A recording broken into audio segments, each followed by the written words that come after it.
as a business model, we're actually a real estate company in space. So because our technology is reusable, we can rent the available payload space that we have for companies that are taking pictures of Earth and want to put their cameras in space, and they'll rent space and put them on our satellites. We have a lot of antennas and communication customers who want to rent space for their antennas and their services so they don't have to build their own satellites. And what happens is you start to see this rideshare opportunity. Think about an apartment building. There may be 12 or 15 or more different apartments, and we can rent to 12, 15 different space companies.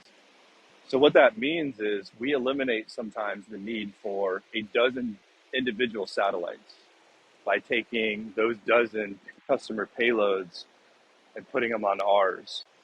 And the areas we service most are agriculture, weather, communications, navigation, tracking, and a lot of different types of imaging data, from insurance use cases to power and power lines, to the agriculture I mentioned. So that's kind of a synopsis of the types of customers that rent space with us.